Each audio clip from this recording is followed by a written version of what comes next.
When Atlus launched Shin Megami Tensei V in 2021, its portrayal of a dystopian world controlled by deities felt honestly incomplete, and that's due to the lack of strong character involvement, which could have added more depth to its profound metaphysical narrative. Now, I say that as someone who is a fan of the SMT series. I've been with the series honestly ever since it was called Megami Tensei. Each one, from Megaten 1 to Megaten 2 to SMT 1, 2, and even 3, and especially 4 and 4 Apocalypse, although a lot of people don't tend to like 4 Apocalypse that much, all had very deep narratives. And even if it wasn't a lot of exposition dumps, you got a lot of story that just came at you from the environments, from the enemies, from your own character, and also your own perceptions of how you would go. Are you going to be lawful? Are you going to be chaotic? Are you going to be neutral? Are you going to be chaotically lawful or whatever? Like,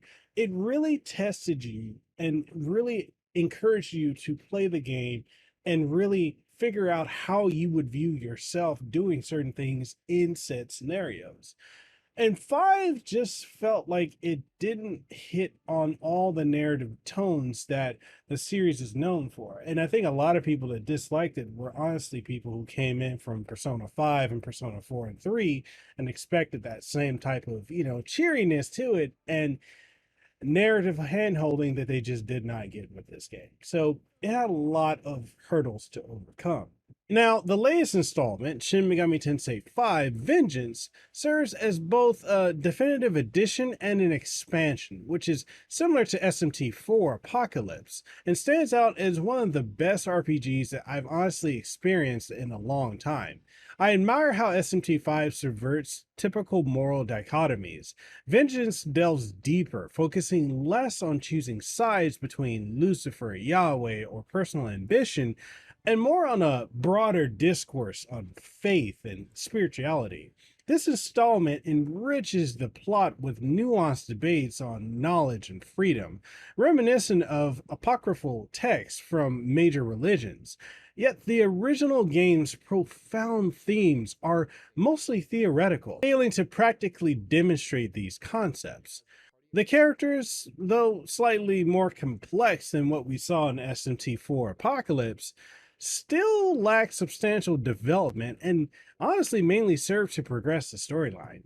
The canon of creation route, which is the default one if you played SMT 5 previously, remains largely unchanged. So expectations for narrative enhancements for that should honestly be tempered.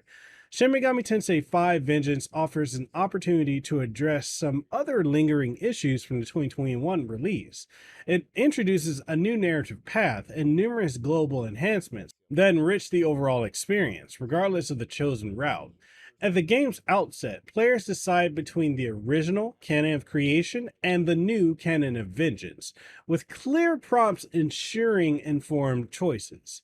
The Canon of Creation, like I said earlier, it remains largely the same, with the Canon of Vengeance presenting a fresh narrative alternative. And it honestly should only be taken as a narrative alternative and not the actual canon ending of this game.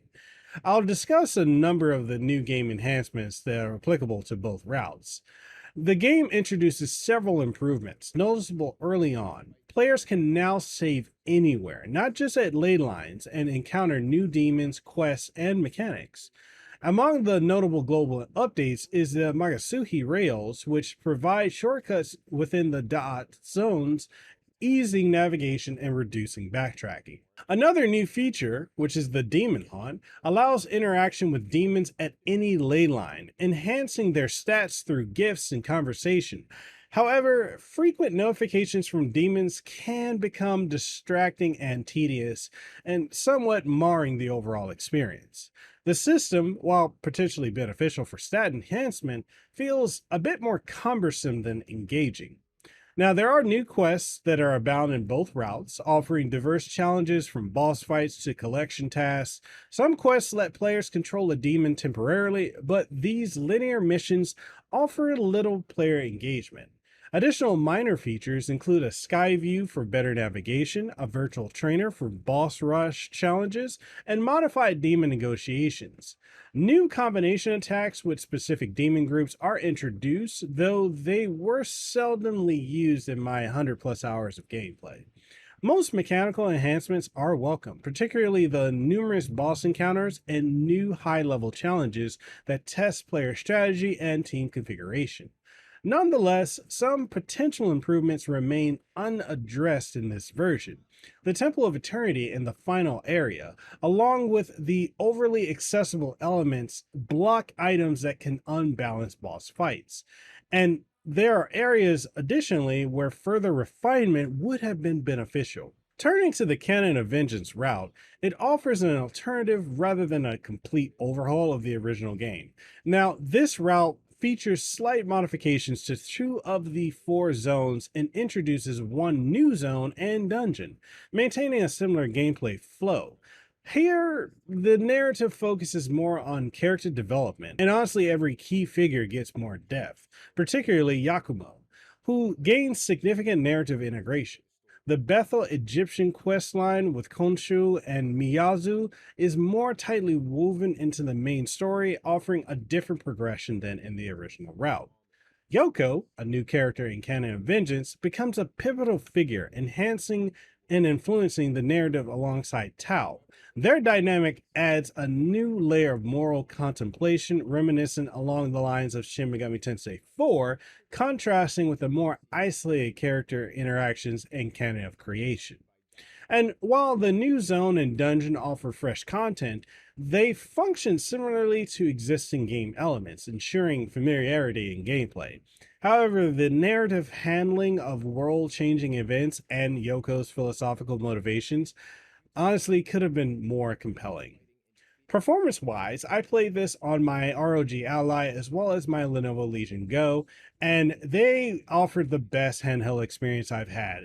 Honestly, it eliminated majority of the issues that were present in the original Nintendo Switch version, along with a substantially improved frame rate. So instead of being locked at 30 frames per second, I was able to go up to 120 and honestly maintain that with no performance issues. And wrapping everything up, Shin Megami Tensei V Vengeance introduces a series of modifications and additions that refine an already enjoyable RPG. While it doesn't radically change the foundational elements of SMT V, those who were dissatisfied with the original may still find the new enhancements and narrative options appealing, giving the game the update it warranted. And I'm going to give this game a rating of 4 out of 5. And that wraps up my review of Shin Megami Tensei V Vengeance. Again, thank you to Atlus for providing a review copy of the game. And I know I got this review out late, but I honestly just want to take my time and dive back into the world and play both of the routes to see what actually changed. And that takes time. So if that being said, if you guys want to pick up this game, I will have affiliate links down below as well as pinned to this YouTube video. And also, if you enjoyed this video, like it, share it around, and yeah, that's it. That's the review. I catch you guys in the next one. Stay safe, be blessed, have aloha, and I'll see you on the next one. Peace out, and we hope.